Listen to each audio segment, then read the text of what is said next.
सी तस्वीरें आईआईटी कानपुर से, जिसका 54वां दीक्षांत समारोह का आयोजन किया जा रहा है। प्रधानमंत्री नरेंद्र मोदी यहां पर शिरकत कर रहे हैं विशेष अतिथि के रूप में। साथ में हम देख सकते हैं उत्तर प्रदेश के मुख्यमंत्री योगी आदित्यनाथ भी मौजूद हैं।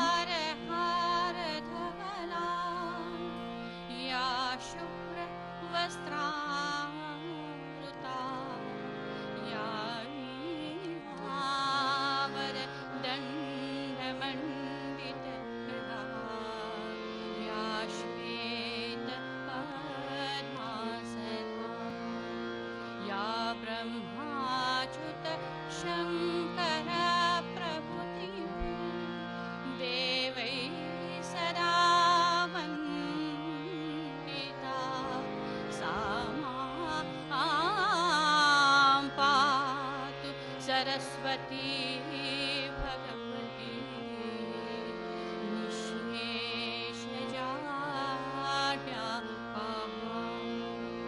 हस्ते स्फाटिकमालिकं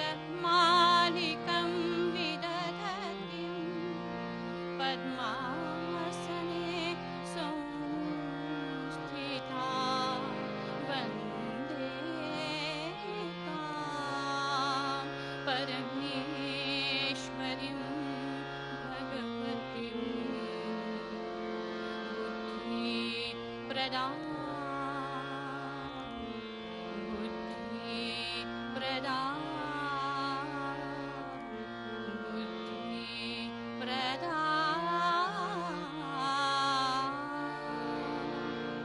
शारदा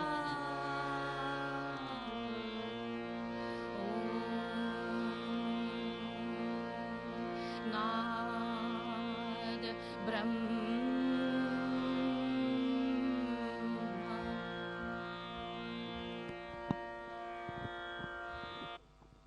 Please be seated.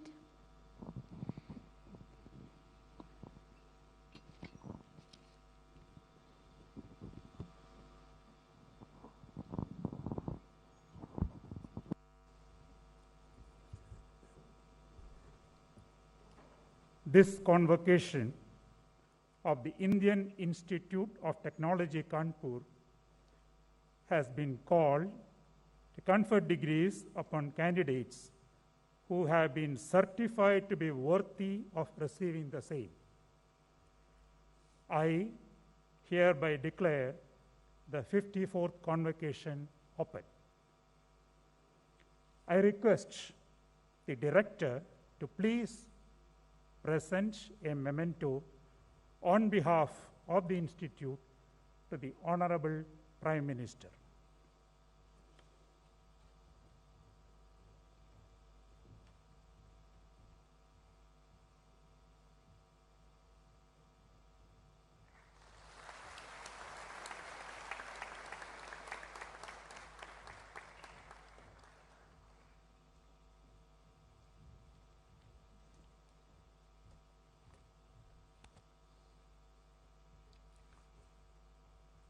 माननीय प्रधानमंत्री श्री नरेंद्र मोदी जी, माननीय मुख्यमंत्री योगी आदित्यनाथ जी, चेयरपर्सन बीओजी आदरणीय डॉक्टर के राधाकृष्णन, बीओजी के अन्य सम्मानित सदस्य, एकेडमिक सीनेट के सदस्य, अन्य सभी गणमान्य अतिथि, प्रिय छात्र, देवियों और सज्जनों, भारतीय प्रौद्योगिकी संस्थान कानपुर के 54वें दीक्षांत समारोह में मैं आप सभी का हृदय से स्वागत करता हूं।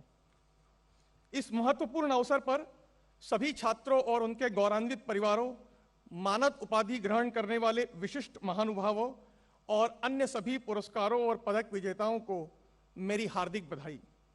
Sir, we are indeed privileged and honored to have you amongst us on this momentous occasion. Despite the shadow of COVID-19 pandemic, the academic session has been a truly rewarding one, and it is a privilege for me to recount some of our academic and R&D activities pertaining to this year.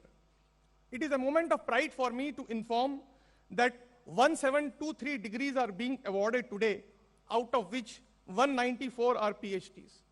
For the first time, the degrees will also be given through an in-house blockchain-driven technology developed at our institute under the National Blockchain Project. Sir, this year the institute has established 2 new departments.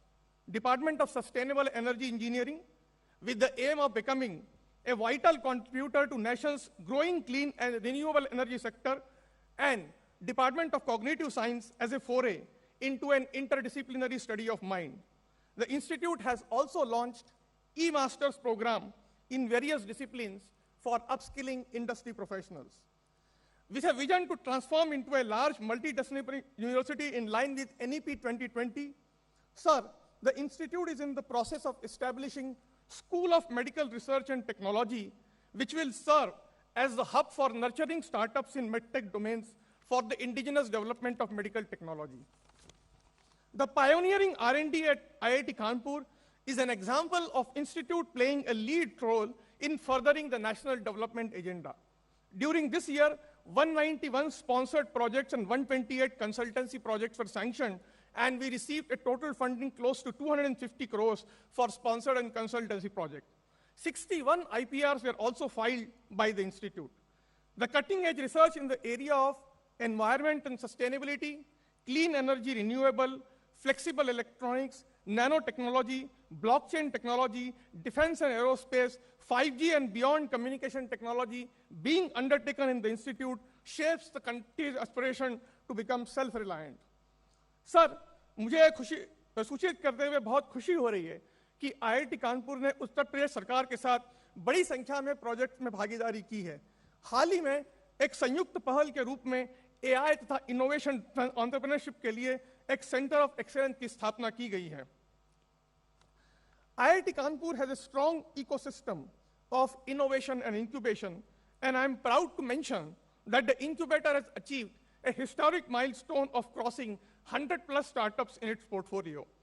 One of our incubated companies, Aquafront Infrastructure, recently deployed a patented technology to construct the world's first floating CNG filling station for eco-friendly boat on the Khirkiya Ghat in Varanasi. Sir, IIT Kanpur's core strength lies in its world-class faculty who continue to push frontiers of knowledge and create new ones. I am proud to share that this year, many of our faculty have been selected for prestigious recognition such as Shanti Swarup Bhatnagar Prize, Swarna Jayanti Fellowship, Fellowship of Indian Academies, and so on. In the past 1 year, 28 new faculty members have joined the institute. Our alumni have been contributing immensely to the institute. This year, we have already received 89 crore rupees and expect that it will touch 160 crore rupees by the end of the financial year through alumni donations and corporate TSRs. Dear students, today after graduating, you will be leaving the institution's secure surroundings to seek your place in the bigger society. Whatever be your chosen profession, remember that excellence, integrity, and compassion should be your guiding principle. I urge all of you to be deeply conscious of the fact that you belong to that privileged caste which got an opportunity to study in one of the best colleges in the country. Now, it is your time to give back to society and the nation. As Swami Vivekananda has said, on our work depends the coming of the India of the future. With best wishes for a new beginning, Jai Hind.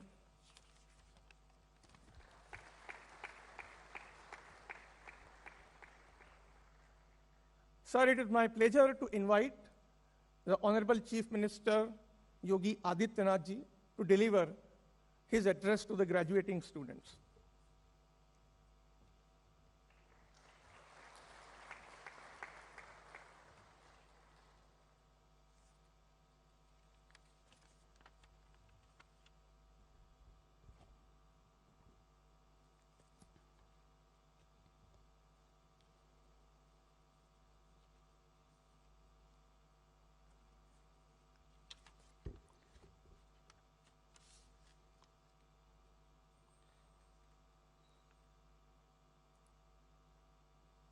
भारतीय प्रौद्योगिकी संस्थान के 54वें दीक्षांत समारोह में मुख्य अतिथि के रूप में उपस्थित देश के यशस्वी प्रधानमंत्री ji, doctor K Radhakrishnan, chairperson board of governance IIT Kanpur, director IIT Kanpur professor Abhay Karandikar ji, faculty members, students, अन्य गणमान्य अतिथिगण, आदरणीय प्रधानमंत्री जी का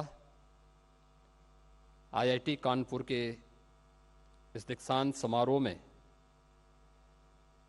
प्रदेश के इस औद्योगिक नगर कानपुर में मैं प्रदेश सरकार की ओर से हृदय से स्वागत करता हूं और आईआईटी कानपुर को 54वें दीक्षांत समारोह के लिए हृदय से बधाई देता हूं, अपनी शुभकामनाएं देता हूं।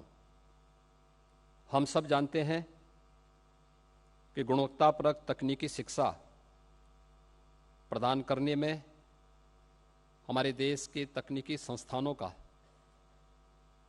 एक बहुत महत्वपूर्ण योगदान है और खास तौर पर प्रधानमंत्री जी ने जो विजन 21वीं सदी के लिए इस देश को दिया है, इसमें उन्होंने इंडियन इंस्टीट्यूट ऑफ टेक्नोलॉजी को इंस्टीट्यूट ऑफ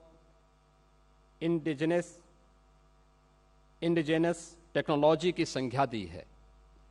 स्वाभाविक रूप से 21वीं सदी में हम भारत की और वैश्विक चुनौतियों का सामना करने में हम सब की क्या भूमिका होनी चाहिए, इस दिशा से इस सदी की सबसे बड़ी महामारी के दौरान आदरणीय प्रधानमंत्री जी ने इस देश को आत्मनिर्भर भारत का एक मंत्र दिया है।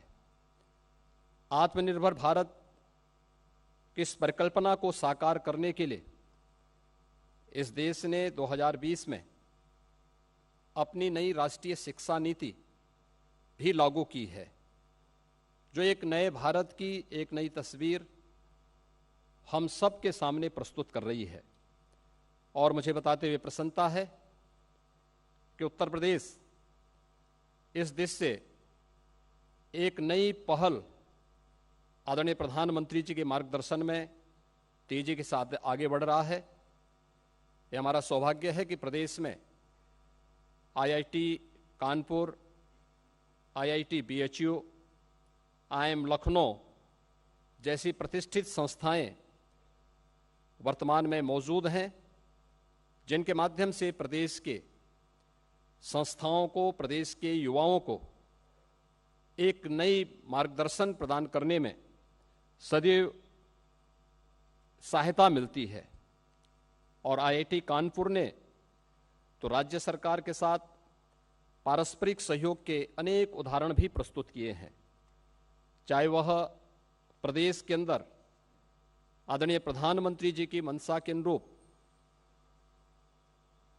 सेंटर ऑफ एक्सीलेंस स्टार्टअप की नीति को क्रियान्वित करने की दिशा से स्थापित करने की कार्रवाई रही हो, या फिर प्रदेश के अंदर डिफेंस मैन्युफैक्चरिंग कॉरिडोर में प्रदेश के एक तकनीकी पार्टनर के रूप में सहयोगी प्रदान करने की कार्रवाई को आगे बढ़ाने का आज मुझे बताते हुए प्रसन्नता है कि प्रदेश ने सूचना प्रौद्योगिकी के साथ साथ गैर सूचना प्रौद्योगिकी के क्षेत्र में भी अपनी एक नई स्टार्टअप नीति 2020 लागू की है।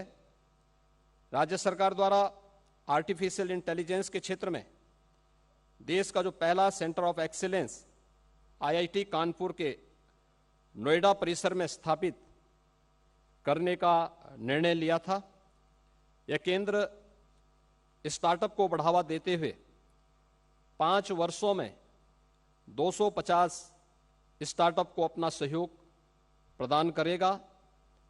यह व्यवस्था रक्षा प्रौद्योगिकी तथा कृषि प्रौद्योगिकी में भी उत्कृष्टता के लिए स्थापित उन केंद्रों के अतिरिक्त है, जिन्हें पूर्व में आईआईटी कानपुर में राज्य सरकार की साझेदारी से स्थापित किया है। आईआईटी कानपुर तथा एकेटीयू के द्वारा संयुक्त रूप से केंद्रीय इलेक्ट्रॉनिक्स और सूचना प्रौद्योगिकी मंत्रालय के वित्त पोषण से एकेटीयू में सूचना और संचार प्रौद्योगिकी मंच स्थापित किया गया है, जिसके माध्यम से एकेटीयू की फैकल्टी और वहाँ के विद्यार्थियों को ऑनलाइन प्रशिक्षण और शिक्षा भी प्रदान की जा रही है। आईआईटी कानपुर के साथ वर्तमान में राज्य सरकार ने प्रदेश के अंदर कोरोना जैसी महामारी की चुनौतियों से सफलतापूर्वक सामना करने के लिए school of medical research and technology के नाम पर एक नए सुपर स्पेशलिटी चिकित्सा संस्थान की स्थापना के लिए अपना सैद्धांतिक सहमति दी है, जिसमें आईआईटी कानपुर और राज्य सरकार की संस्थाएं केजीएमयू, एकेटीयू आदि संस्थाएं मिलकर के इन कार्यक्रमों को आगे बढ़ाएंगी। यानी केवल school of medical research and technology प्रदेश की स्वास्थ्य चुनौतियों से निपटने में उपयोगी सिद्ध होने के साथ ही राज्य में चिकित्सा प्रौद्योगिकी के इकोसिस्टम के बढ़ावा देने में भी एक महत्वपूर्ण भूमिका का निर्वहन करेगा। उत्तर प्रदेश ने कोविड प्रबंधन में आदरणीय प्रधानमंत्री जी के मार्गदर्शन में देश के अंदर एक मॉडल स्थापित करने में काफी हद तक सफलता प्राप्त की और मुझे प्रसन्नता है कि उत्तर प्रदेश के इस मॉडल का अध्ययन आईआईटी कानपुर ने उत्तर प्रदेश नीति, युक्ति और परिणाम के एक विशिष्ट शोध के माध्यम से भी किया है। आने वाले समय में आदरणीय प्रधानमंत्री जी की जो मंशा के अनुरूप उत्तर प्रदेश ने तकनीकी शिक्षण संस्थाओं की फैकल्टी को प्रशिक्षण देने, छात्र छात्राओं के सर्वांगीण विकास और उन्हें रोजगारोन्मुखी बनाने का मार्गदर्शन प्रदान करने के लिए आईआईटी कानपुर के हम सहयोग की अपेक्षा रखते हैं।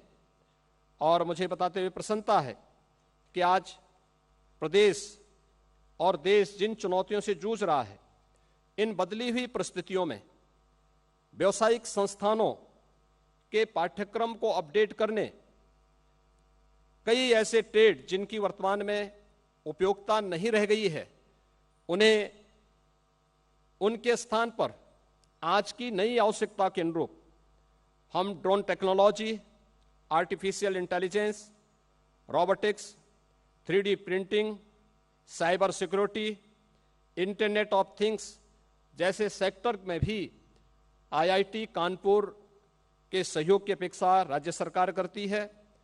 और राज्य सरकार ने इस दिशा में प्रदेश के तकनीकी संस्थानों में एक टास्क फोर्स का भी गठन किया है।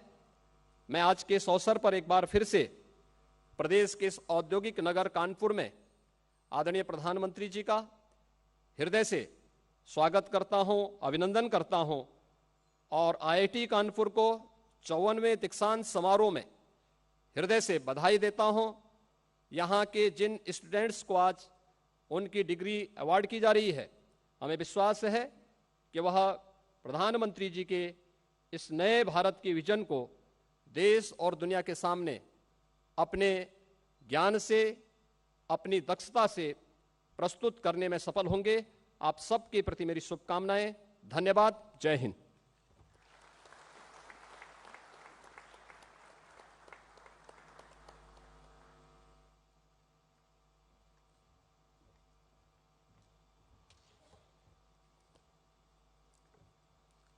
Let the candidates for all the degrees be presented.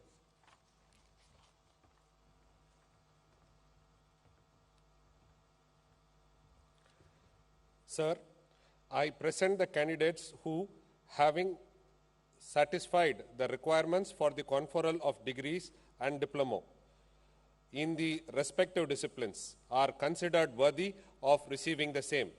I recommend that they be admitted to the said degree and diploma.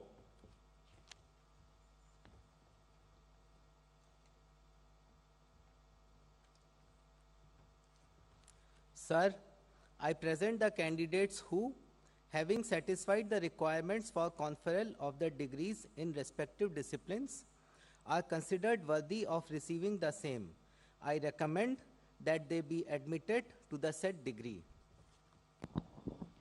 Recipients of all the degrees, please rise.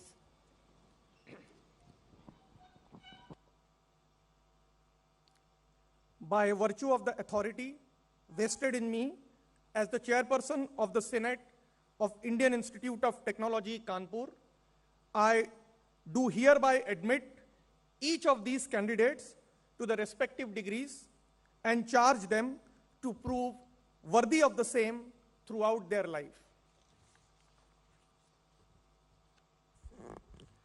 Sanspannantu bhavantah bhavadiyya midam jnanavigyam राष्ट्रस्य पवित्रमो निधि तस्माद् अस्योपयोगः स्वदेशस्य स्वशिक्षण संस्थानस्य च गौरवानुरूपं समग्र विद्यातन्यं कस्यामपि दशायां भवति स्वकीया व्यावसायिक मर्यादा चारित्रिक महत्ता च सयत्नं संरक्षणीय मनसा वाचा कर्मणा च सर्वथा लोक कल्याणाय प्रयत्न्यम् अनुशासन प्रिय सदा भाव्यम स्मर्यताज्ञम श्रुते वचनम यानी अनवध्यानी कर्माणि तानि सेवित्व्यावि no इतराणि.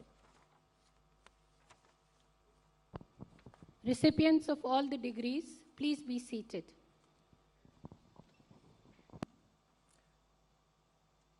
I now request the Honorable Prime Minister to remotely launch the blockchain-based digital degree transmission.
Let the recipients of the degree of Doctor of Science, honoris causa, and medals and prizes be presented.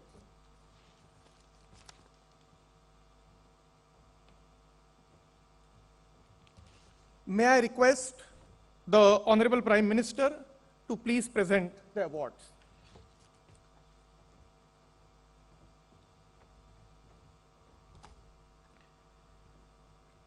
I request the Honorable Prime Minister to please award the degree of Doctor of Science honoris causa to Professor Rohini Madhusudan Godbole.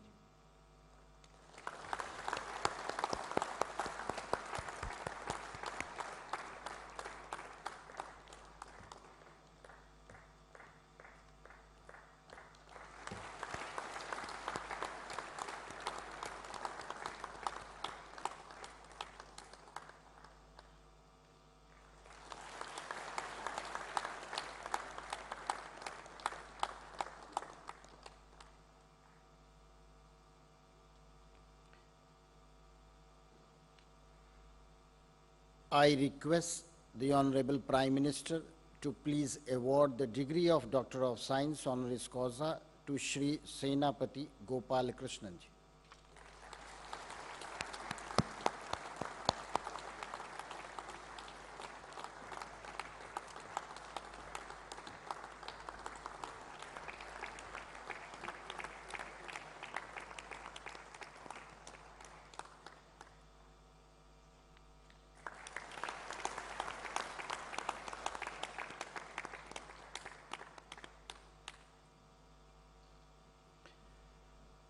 I request the Honorable Prime Minister to please award the degree of Doctor of Science honoris causa to Pandit Ajay Chakraborty.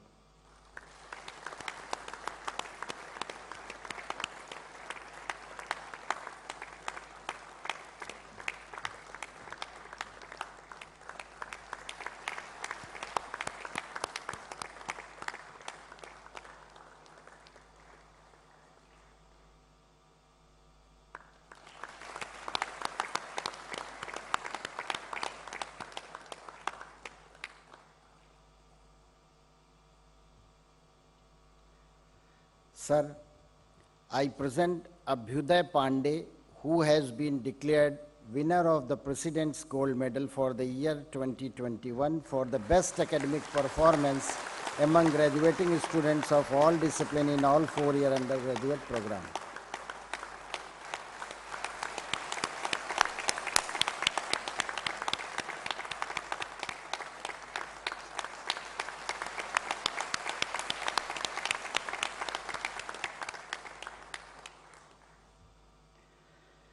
Sir, I present Yash Maheshwari, who has been declared winner of the Ratan Swarup Memorial Prize for the year 2021 for the best all-rounder among the students in all four-year, five-year undergraduate program.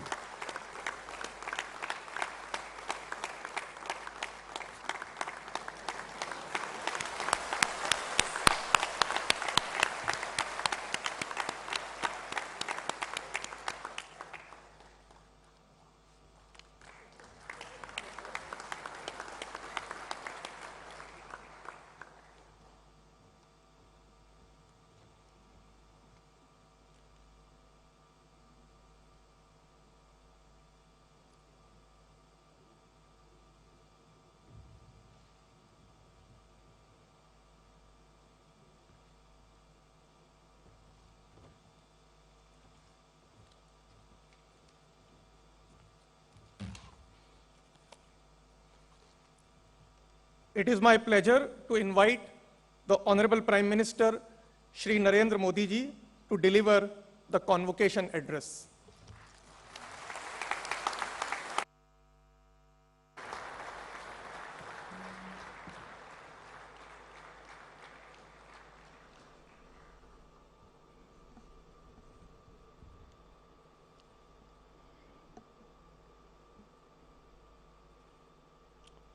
Convocation में इतना गंभीर रहना जरूरी होता है क्या?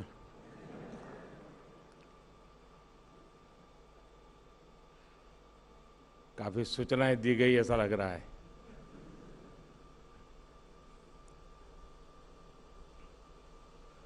आप सबको नमस्कार। कार्यक्रम में हमारे साथ उपस्थित यूपी के मुख्यमंत्री योगी आदित्यनाथ जी,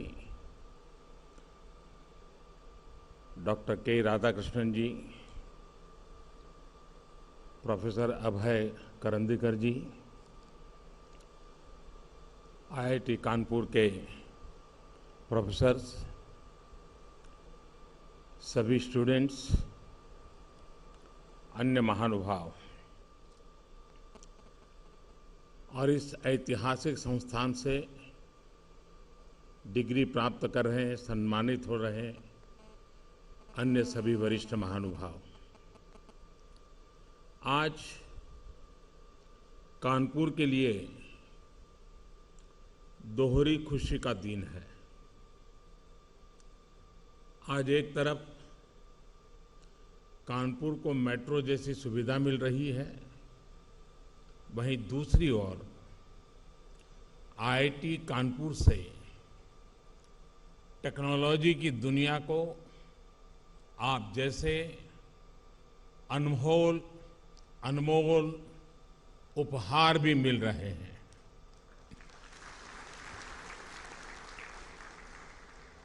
मैं अपने हर युवा साथी को ढेरों शुभकामनाएं देता हूं।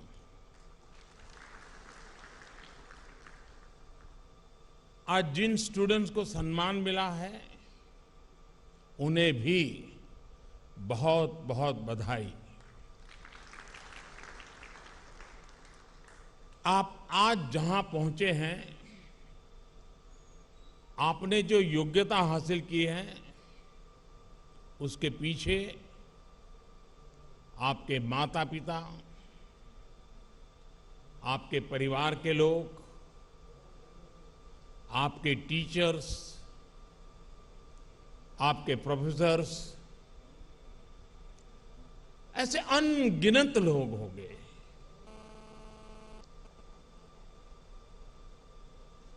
उन सब की बहुत मेहनत रही है, कुछ न कुछ योगदान रहा है। मैं आज आपके जीवन को घड़ने में जिन जिन का योगदान रहा है, मैं उन सभी का भी, विशेष करके आपके माता पिता का हृदय से अभिनंदन करता हूं।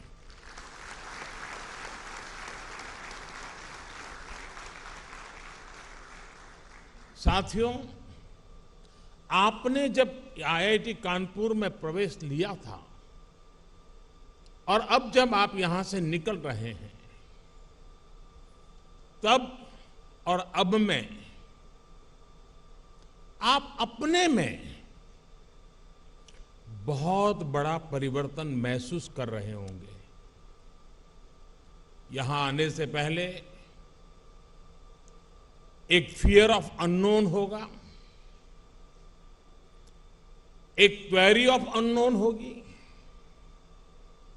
पहले आपकी नॉलेज, आपकी क्वेरीज का दायरा, आपका स्कूल, कॉलेज, आपके मित्र, आपका परिवार, आपके अपनों के बीच सिमटा हुआ था। आईआईटी कानपुर ने आपको उससे बाहर निकालकर एक बहुत बड़ा कैनवास दिया है। अब फियर ऑफ अननोन नहीं है, अब आप पूरी दुनिया को एक्सप्लोर करने का हौसला लेकर के आगे बढ़ रहे हैं। अब क्वेरी ऑफ अननोन नहीं है, अब क्वेस्ट फॉर द बेस्ट पूरी दुनिया पर छा जाने का सपना है। और जितनी लर्निंग आपकी क्लासरूम में हुई या जितना आपको अपनी क्लास में सीखने को मिला, उतना ही आपने अपने क्लासरूम के बाहर अपने साथियों के बीच एक्सपीरियंस किया है। क्लासरूम में आपके विचारों का, आपके आइडियाज का विस्तार हुआ। क्लासरूम के बाहर आपके व्यक्तित्व का विस्तार हुआ, आपकी पर्सनालिटी विकसित हुई है। आपने आईआईटी कानपुर में जो अर्जित किया, जो विचार समृद्ध हुए,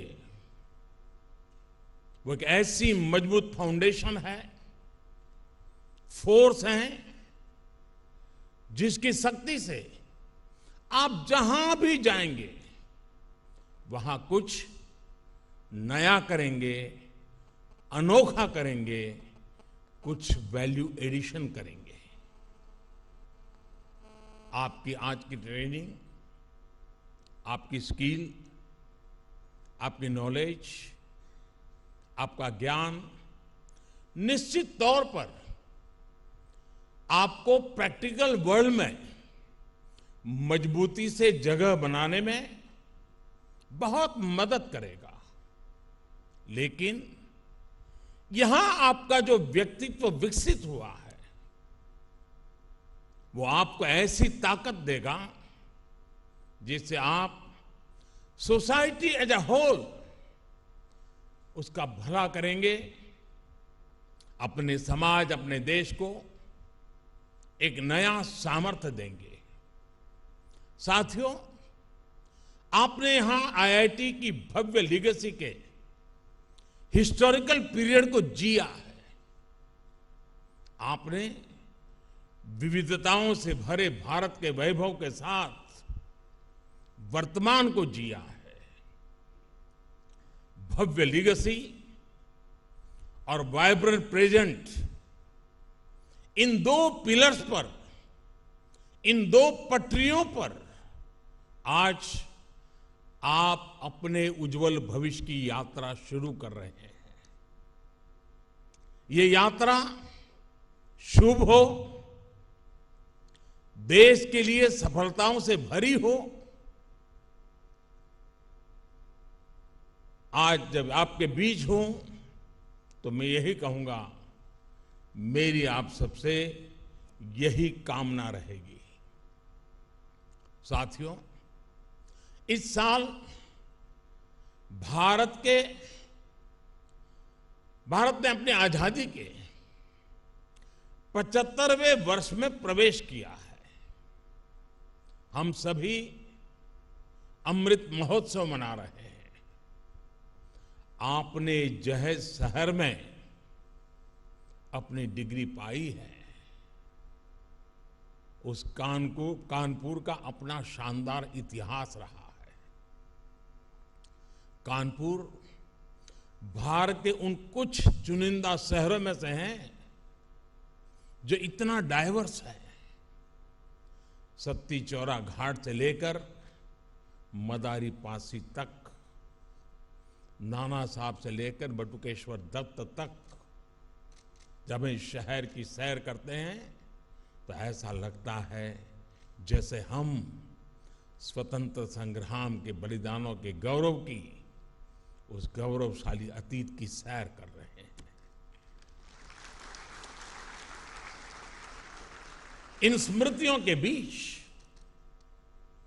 आप सभी पर देश को अगले 25 वर्षों तक दिशा देने, देश को गति देने का दायित्व है। अब कल्पना करिए, जब 1930 में 1930 में दांडी यात्रा शुरू हुई थी, तब उस यात्रा ने उस टाइम पीरियड को, पूरे देश को कितना आंदोलित कर दिया था। उस समय देश जितना चार्ज था, उसने आजादी के लिए भारत के जन जन में एक अभूतपूर्व विश्वास पैदा कर दिया था। हर भारतवासी के मन में विजय का विश्वास भर दिया था। 1930 के उस दौर में जो 20-25 साल के नौजवान थे, 1947 तक उनकी यात्रा और 1947 में आजादी की सिद्धि उनके जीवन का गोल्डन फेज थी। आज आप भी एक तरह से उस जैसी ही गोल्डन एरिया में कदम रख रहे हैं। ये गोल्डन एरा है आपके लिए। जैसे राष्ट्र के जीवन का अमृतकाल है, वैसे ही ये आपके जीवन का भी अमृतकाल है। अमृत महोत्सव की इस घड़ी में जब आप आईआईटी की लीगेसी लेकर निकल रहे हैं, तो उन सपनों को भी लेकर निकले कि 2047 का भारत कैसा होगा। आने वाले 25 सालों में भारत की विकास यात्रा की बागडोर आपको ही संभालनी है। जब आप अपने जीवन के 50 साल पूरे कर रहे होंगे, उस समय का भारत कैसा होगा, उसके लिए आपको अभी से ही काम करना होगा। और मुझे पता है, कानपुर आईआईटी ने, यहां के माहौल ने आपको वो ताकत दी है कि अब आपको अपने सपने पूरे करने से कोई रोक नहीं सकता।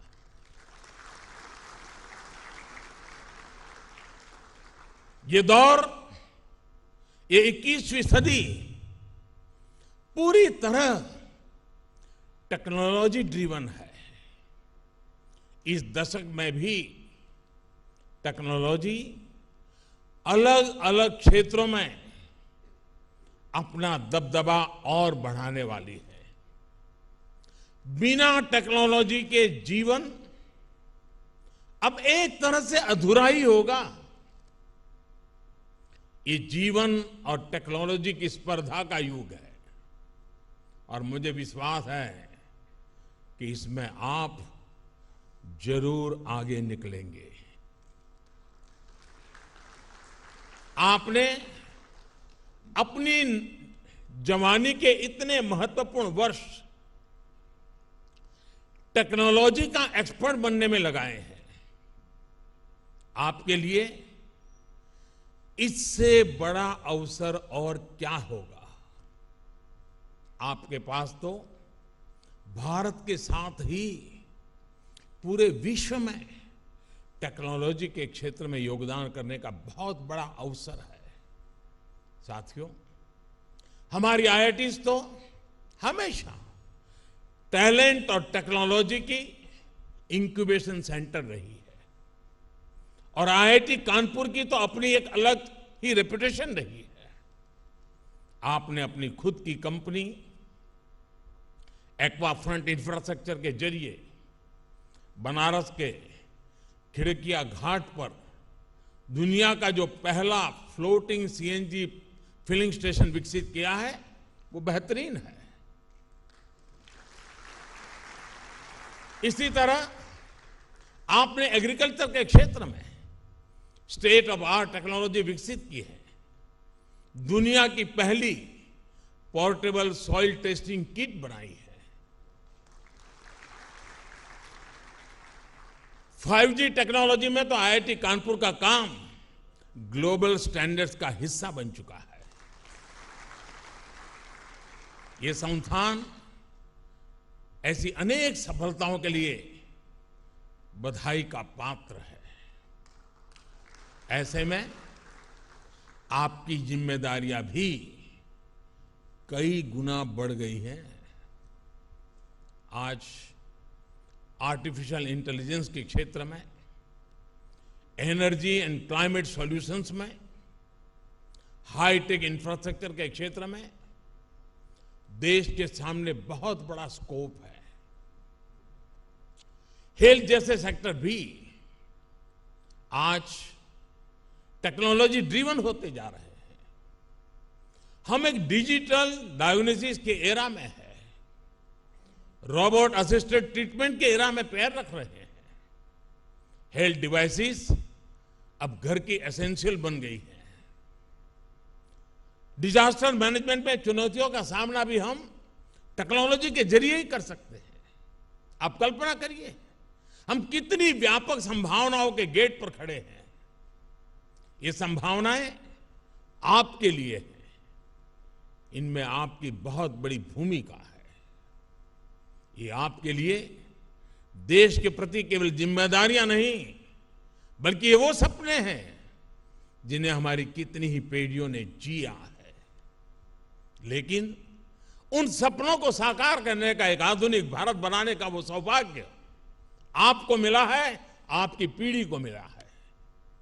साथियों, आज आप 21वीं सदी के जिस कालखंड में हैं, वो बड़े लक्ष्य तय करने और उन्हें प्राप्त करने के लिए पूरी शक्ति लगा देने का है।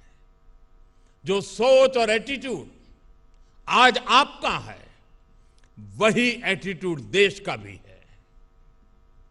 पहले अगर सोच काम चलाने की होती थी, तो आज सोच कुछ कर गुजरने की, काम करके नतीजे लाने की है। पहले अगर समस्याओं से पीछा छुड़ाने की कोशिश होती थी, तो आज समस्याओं के समाधान के लिए संकल्प लिए जाते हैं। समाधान वो भी स्थायी, स्टेबल सॉल्यूशंस। आत्मनिर्भर भारत इसका बहुत बड़ा उदाहरण है। साथियों, हम सभी ने देखा है कि परिवार में भी जब कोई 20-22 साल का हो जाता है तो घर के बड़े बुजुर्ग बार बार सुनाते हैं कि अब समय आ गया है, अपने पैरों पर खड़े हो जाओ। और मुझे पक्का विश्वास है आप जब यहां से घर अब जाओगे जरा मिलने के लिए माता पिता को, तो पहला यही सुनोगे कि भाई अब मेरा काम पूरा हो गया, अब अपने पैरों पे खड़े हो जाना।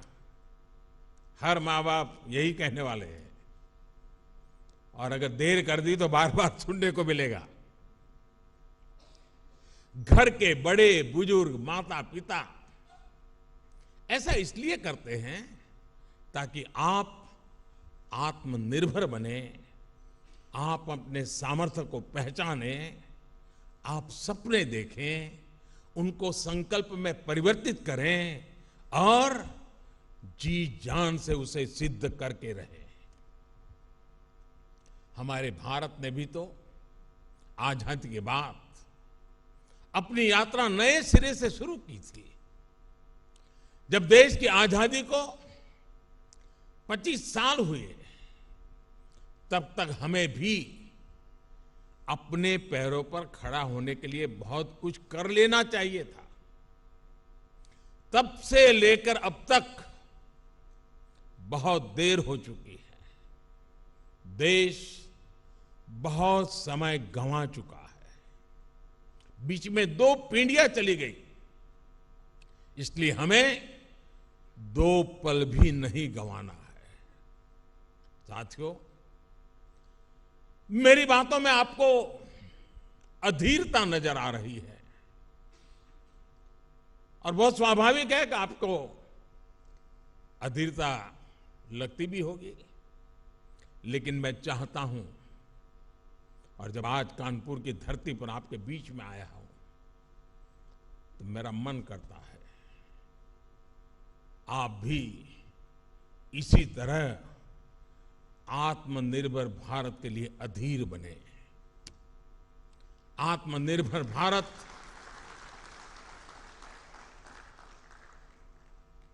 पूर्ण आजादी का मूल स्वरूप ही है, जहां हम किसी पर भी निर्भर नहीं रहेंगे। स्वामी विवेकानंद ने कहा था, every nation has a message to deliver, a mission to fulfill, our destiny to reach. यदि हम आत्मनिर्भर नहीं होंगे तो हमारा देश अपने लक्ष्य कैसे पूरे करेगा, अपनी डेस्टिनी तक कैसे पहुंचेगा। साथियों, आप ये कर सकते हैं, मेरा आप पर भरोसा है। और मैं जब आज इतनी बातें कह रहा हूं, इतनी चीजें कर रहा हूं, तो मुझे उनमें आपका चेहरा नजर आता है। आज देश में जो एक के बाद एक बदलाव हो रहे हैं, उनके पीछे मुझे आप ही का चेहरा नजर आता है। आज जो लक्ष्य देश तय कर रहा है, उसकी प्राप्ति की शक्ति भी देश को आपसे ही मिलेगी।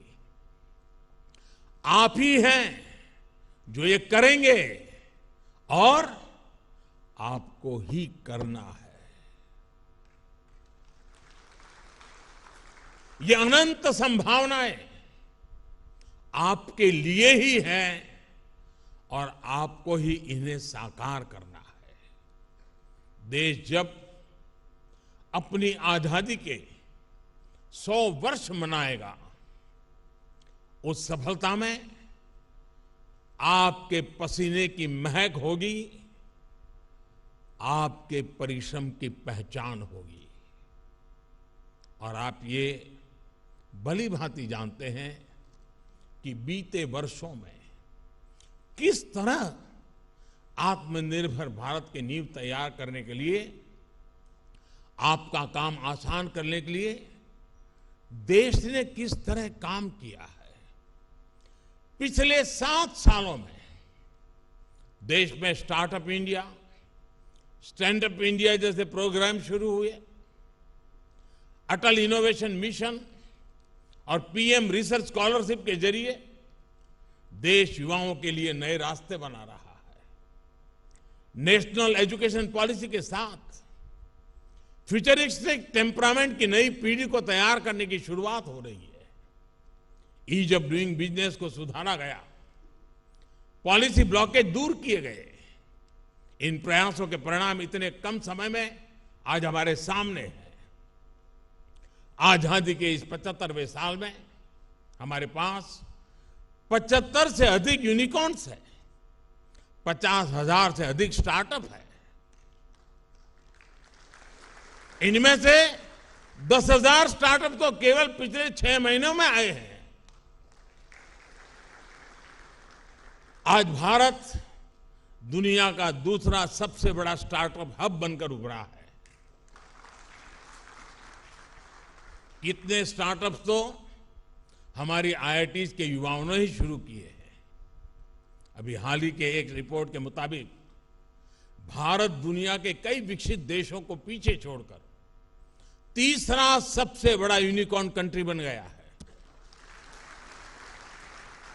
साथियों, आजकल ग्लोबलाइजेशन की बात होती है, उसके पक्ष विपक्ष पर भी बात होती है, लेकिन एक बात पर कोई विवाद नहीं है। कौन भारतीय नहीं चाहेगा कि भारत की कंपनियां ग्लोबल बने, भारत के प्रोडक्ट ग्लोबल बने। जो आईआईटीज को जानता है, यहां के टैलेंट को जानता है, यहां के प्रोफेसर्स की मेहनत को जानता है, वही विश्वास करता है ये आईआईटी के नौजवान जरूर करेंगे। और मैं आज आपको ऐसे प्रोफेशनल्स को ये भी भरोसा देना चाहता हूं कि सरकार हर तरीके से आपके साथ है। साथियों, एक और जरूरी बात हम सबको याद रखनी है। आज से शुरू हुई यात्रा में आपको सहूलियत के लिए शॉर्टकट भी बहुत लोग बताएंगे, लेकिन मेरी सलाह होगी कि आप कंफर्ट और चैलेंज में अगर चुनना है तो मैं आग्रह करूंगा, कंफर्ट मत चुनना, चैलेंज जरूर चुनना। क्योंकि आप चाहें या न चाहें, जीवन में चुनौतियां आनी ही है। जो लोग उनसे भागते हैं वो उनका शिकार बन जाते हैं। But if you are looking for challenges, you are the hunter and the challenge is the hunted. इसलिए आपको एक ऐसा इंसान बनना है जो प्रॉब्लम्स को तलाशता है और अपने मुताबिक, अपनी चॉइस से उनको ये सॉल्यूशंस निकालता है। फ्रेंड्स, आप सभी स्टूडेंट्स आईआईटी के फाइनेस्ट टेक माइंड्स हैं। You all eat, drink, breathe technology. आप लगातार इनोवेशन में ही लगे रहते हैं।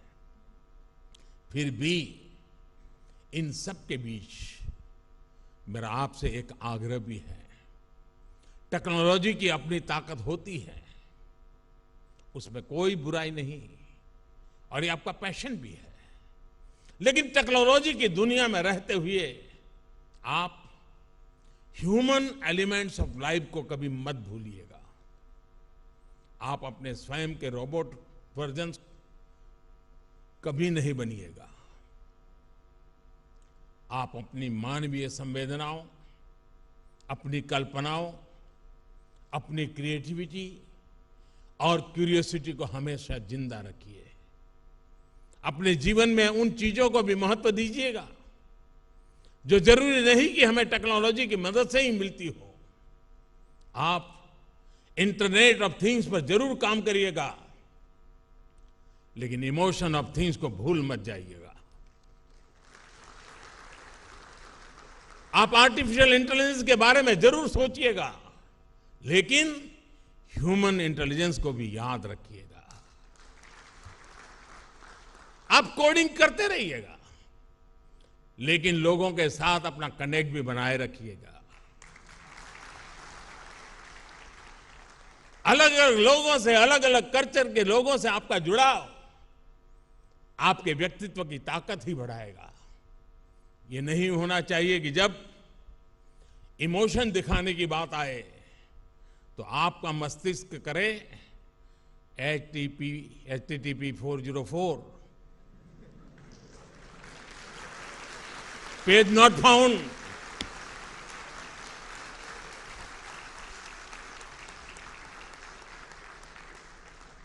जब बात शेयरिंग की हो, शेयरिंग ऑफ जॉय और काइंडनेस की हो, तो कभी कोई पासवर्ड नहीं रखिएगा।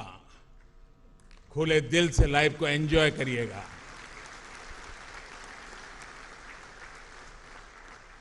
वैसे में जो अभी शेयरिंग ऑफ जॉय की बात की है, तो मुझे पता है कि ये शब्द आपको बहुत कुछ याद भी दिला रहा है। सागर ढाबा,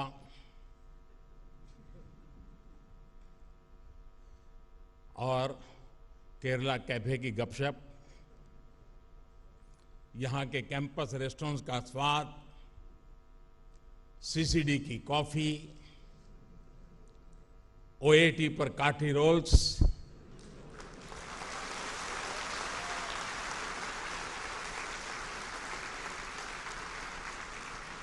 और MT पर चाय और जलेबी,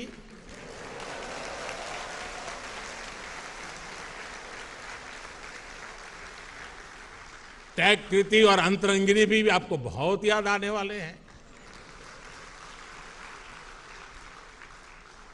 जीवन इसी का नाम है।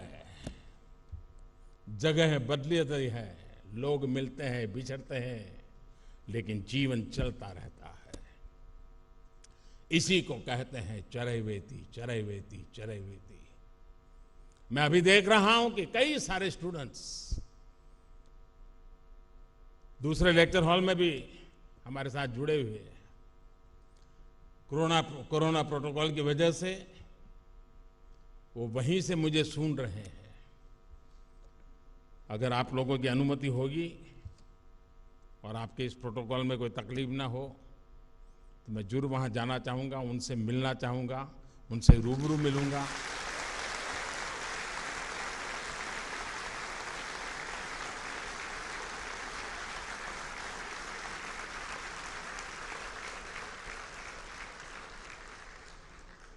आप अपने कैरियर में सफल हो, आपकी सफलता देश की सफलता बने, इसी कामना के साथ मैं अपनी बात समाप्त करता हूं। आप सभी को एक बार फिर बहुत बहुत शुभकामनाएं देता हूं। बहुत बहुत धन्यवाद।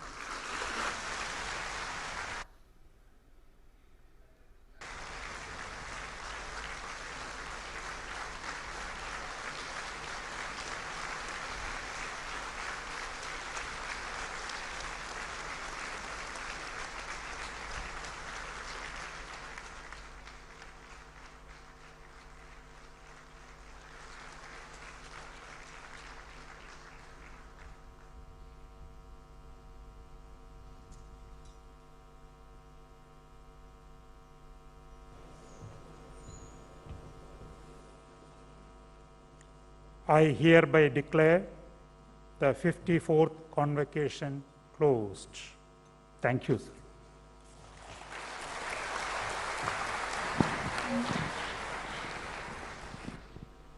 Please rise.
तो आईआईटी कानपुर से ये सीधी तस्वीरें हम आपको दिखा रहे थे। 54वें दीक्षांत समारोह के मुख्य अतिथि के रूप में यहां पर प्रधानमंत्री नरेंद्र मोदी ने शिरकत की और प्रधानमंत्री नरेंद्र मोदी ने क्या कुछ कहा वो हम आपको बता रहे हैं। प्रधानमंत्री नरेंद्र मोदी ने कहा कि कानपुर आईआईटी में अपने संबोधन में उन्होंने कहा कि 1930 के उस दौर में जो 20 से 25 साल के नौजवान थे, 1947